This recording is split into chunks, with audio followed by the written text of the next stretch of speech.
Welcome everyone to Data Can Set You Free. Just to make sure that you are hearing me, if somebody will just put a comment in the question box that says you are with me, we will get started.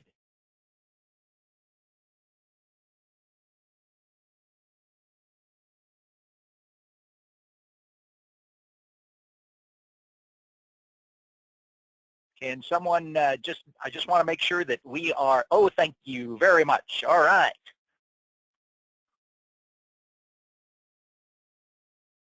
This session will be recorded. You will receive notification when the recording is available. Your questions on what I'm talking about today are encouraged. At the end, I will take any questions, comments, thoughts that you have.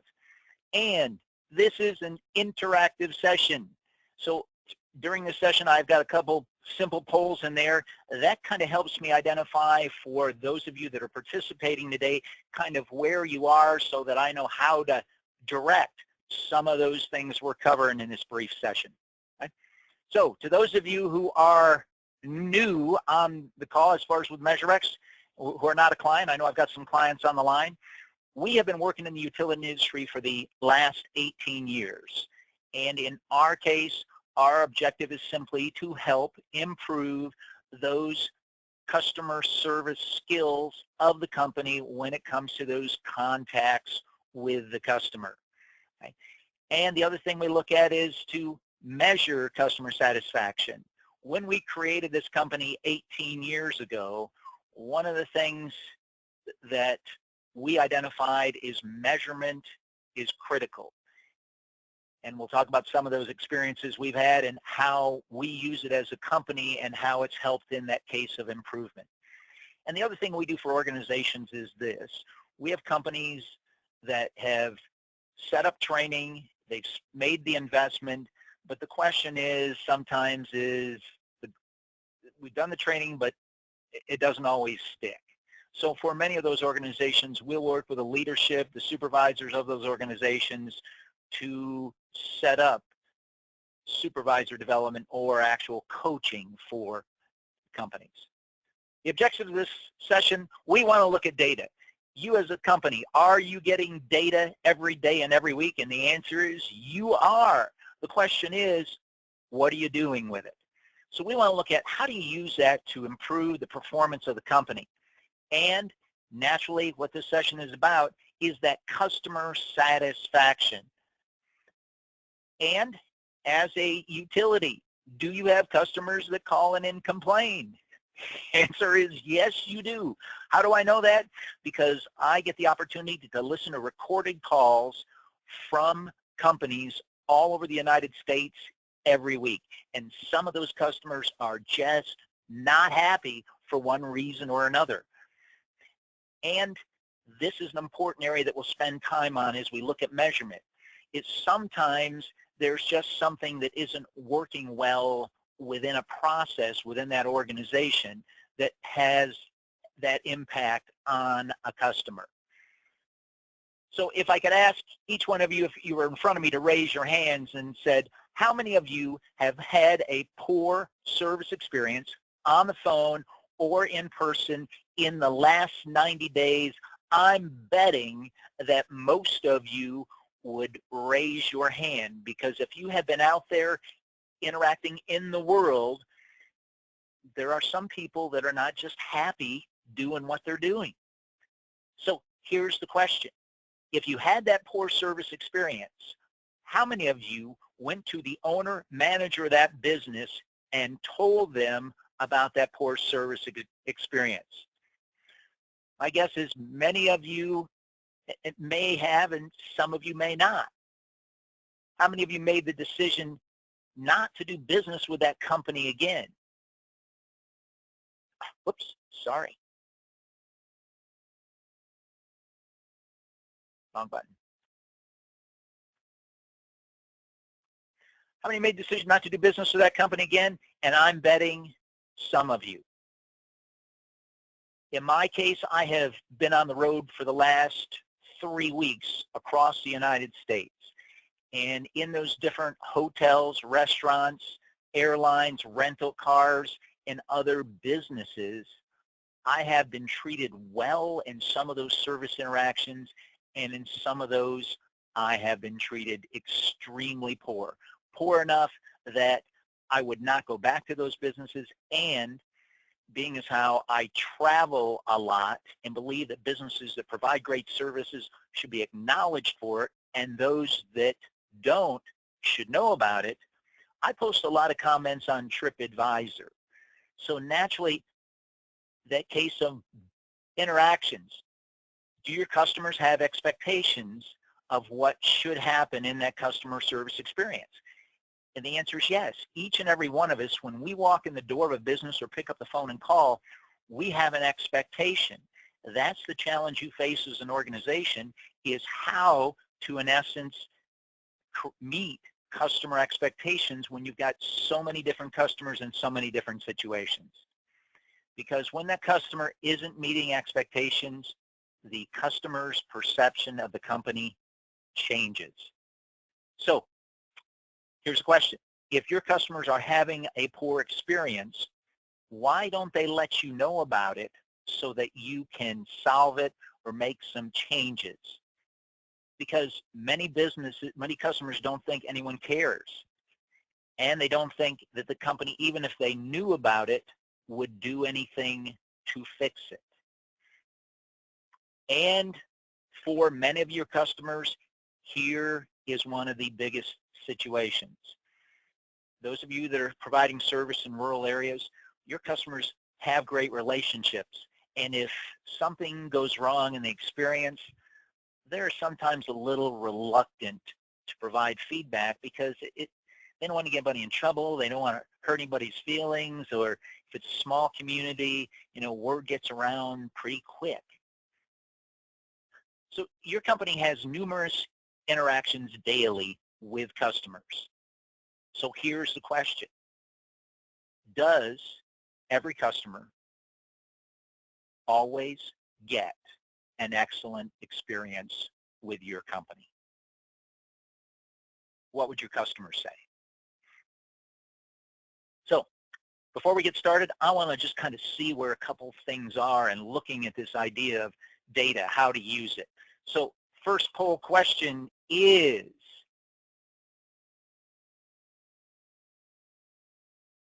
are you calling a sampling of your customers monthly to get their feedback? So when you look at all of those different departments that are interacting, give me some results to that question, if you would please. Please vote one way or another.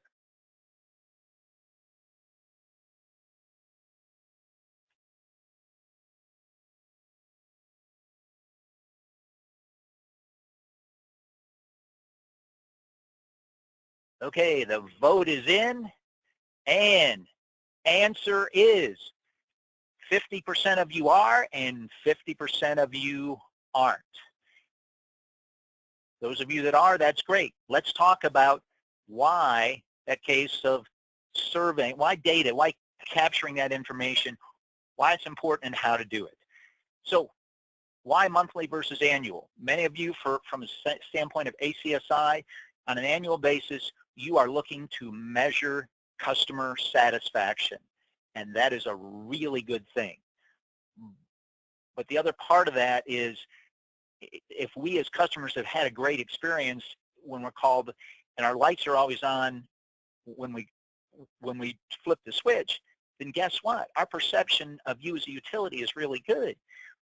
But what we want to look at is what's happening right now, month in, month out in your business. If we called your customers today and we measured across those different departments that are having the interaction with your customers, what do your customers like about doing business with you, and what don't they like? The other thing is, when you're calling customers monthly, especially where ACSI scores are one of those big concerns and things that you are continually working on, if we called the customer today, we found out what the issue is, we have created a solution for it. Customer perception improves. And with the organizations I've interacted with, when they are doing that on a consistent basis, they see the results. And the other thing it does is it communicates to those customers they are important, because you're calling to find out what's happening in that experience. So let's look at phone versus email, comment cards online. There's a variety of different ways to get data from your customers. Now, here's what I know from my experience. Because I travel a lot, I have a lot of companies that send me online surveys or some kind of email survey on a regular basis. Now, in my case, I used to provide feedback because I am in the business of taking organizations and improving service. So if a company isn't doing it, I wanted to share my experience with them. If it was great, I also wanted to do the same. But here's what I would find. Even when I have given that candid, honest feedback as an opportunity to improve something, guess what? I never heard from any of those companies.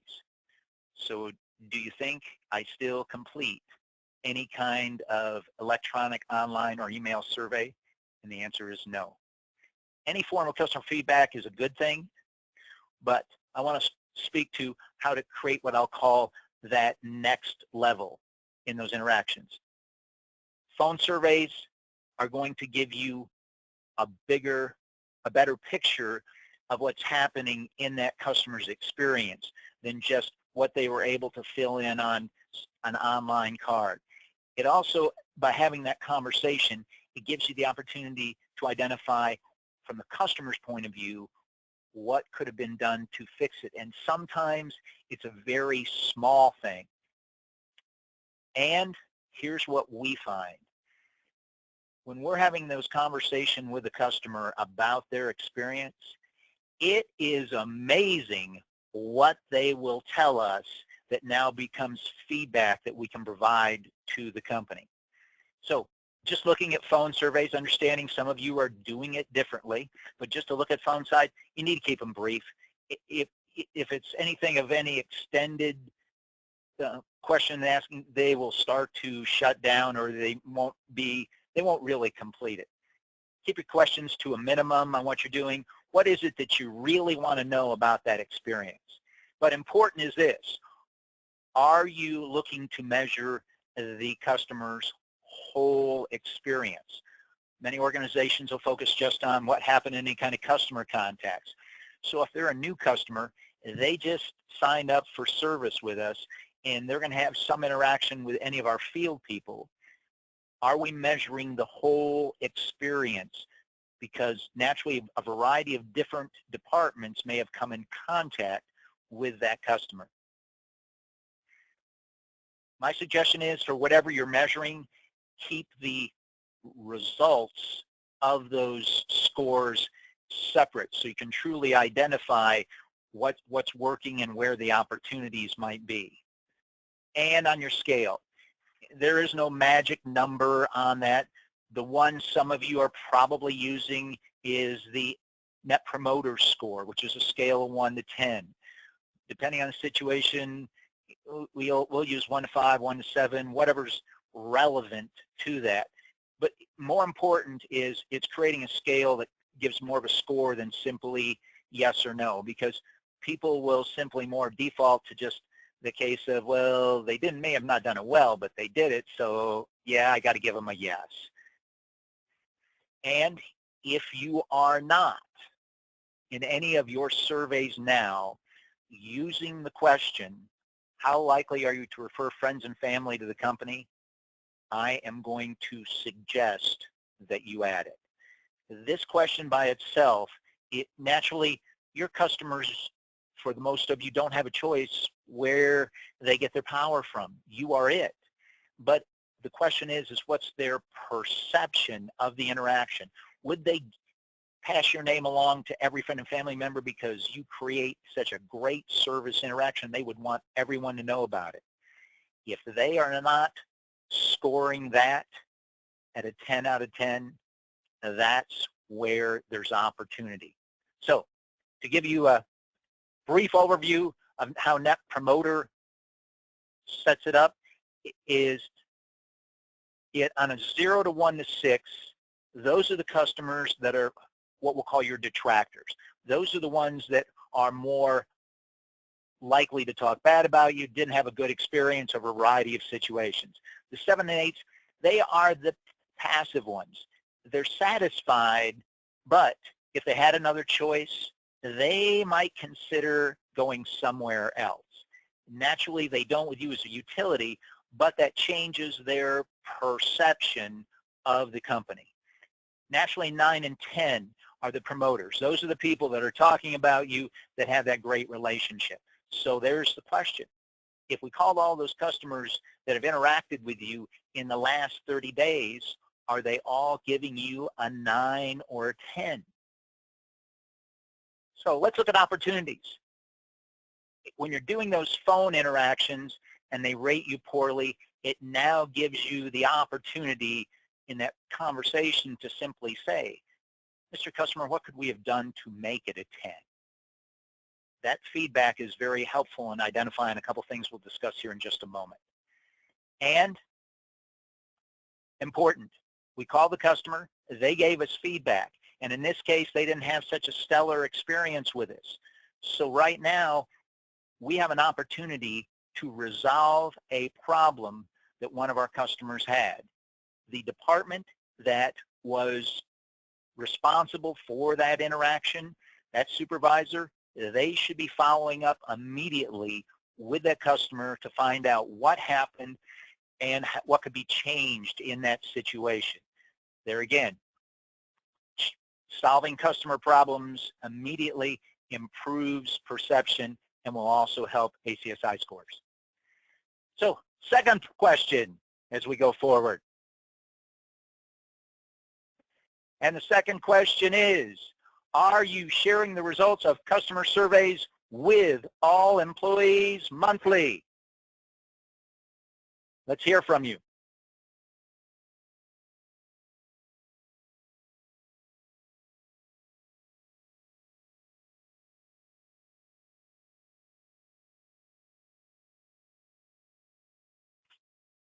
Okay, give you a couple more seconds. People are still in the voting process.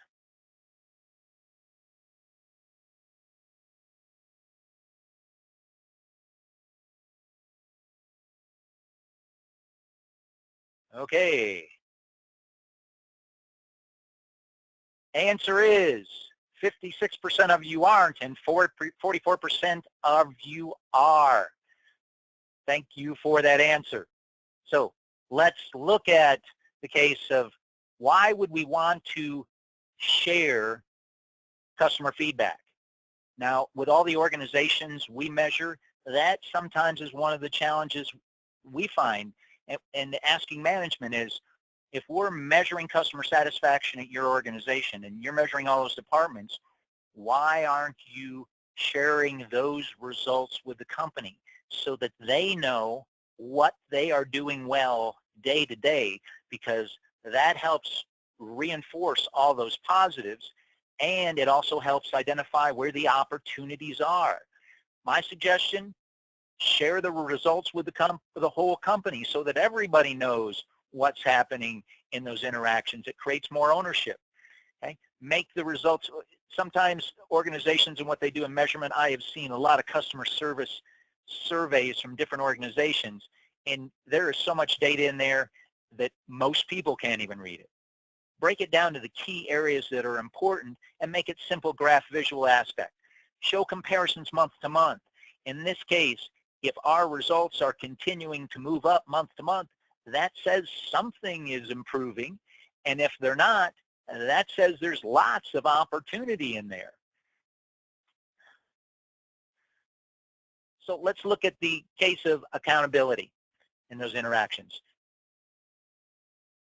If we've broken those results out, we can now easily identify which department has the most opportunity. I'll give you a simple example. One of the utilities we interact with, we are measuring every department and we are calling customers based on their interaction with that department.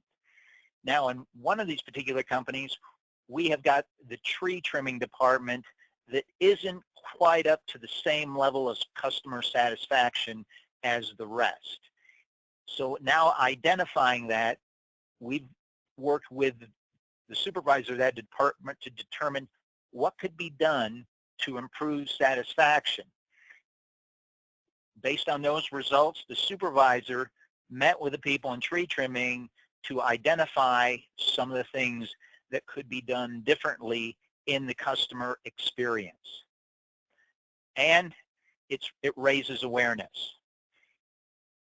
If every employee knows that you are measuring customer satisfaction monthly, and the customer that they interacted with today could be the one that you called tomorrow to ask them about their experience, do you think it creates a little more ownership in that situation?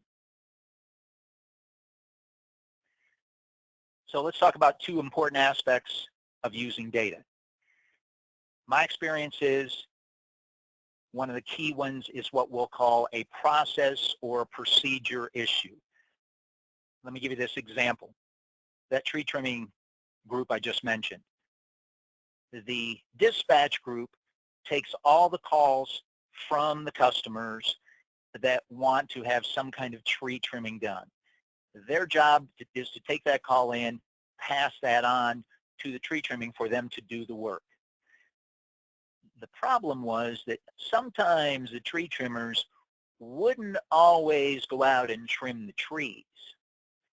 And when we call the customers that have interacted with dispatch, they had the interaction with dispatch, so they're not exactly happy when they've had to call 2 or 3 times to get a tree trim. So we had a procedure issue, because sometimes they weren't trimming the trees, and even sometimes if they did and the customer wasn't home, the customer didn't even know they were at the property, so there was no door tag, there was nothing that communicated to the customer that the work had been done. So the groups agreed that a couple simple changes in process, because dispatch, they were doing their part, but in that transfer or handoff, sometimes things don't always happen.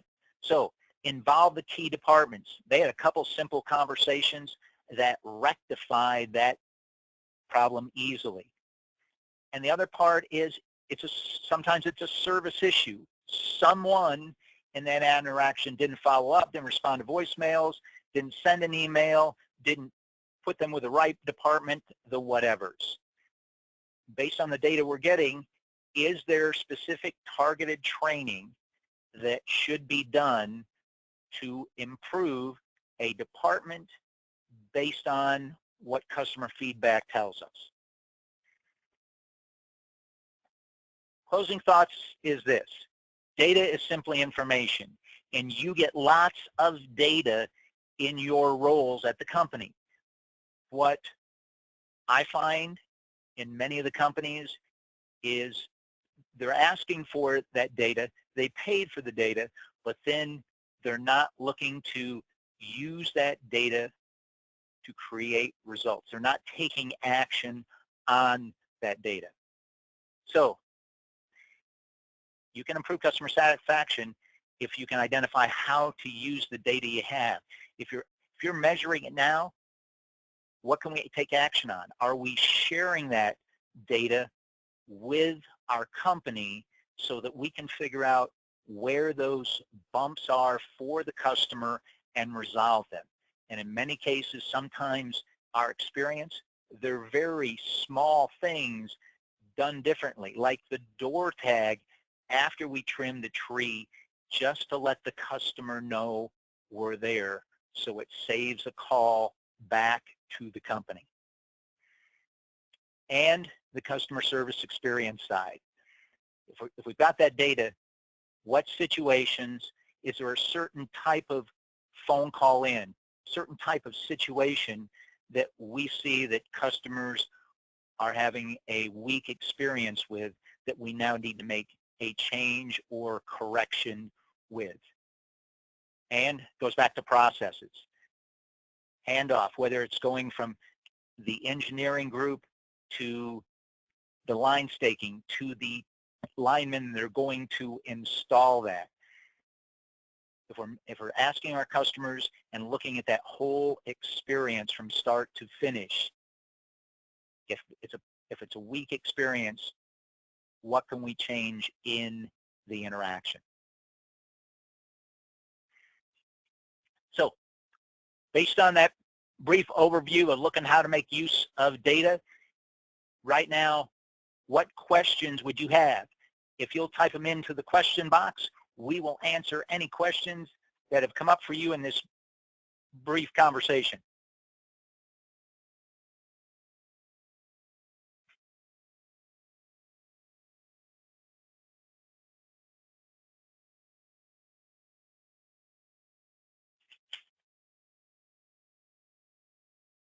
One of the questions that was sent to me was, when you have a couple departments that are involved in any kind of process, how do you create change when you have a supervisor who is resistant to making any changes at all?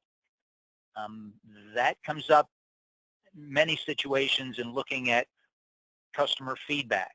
In our case, when we break it down by department, where we can simply show that this particular group is having the biggest impact on the customer satisfaction scores. And in some cases, we can just get them to simply, okay, we want to try this approach. So let's do this. Let's just try this a little differently for the next 30, 60 days, measure customer satisfaction again and see if it works. Naturally, in most cases, it does. Customer perception improves. They can see those measurable results, and it has an impact on how they then work to make corrections. Any other questions? All right, then I am going to thank all of you for your participation in how to use data. Have a great rest of the week.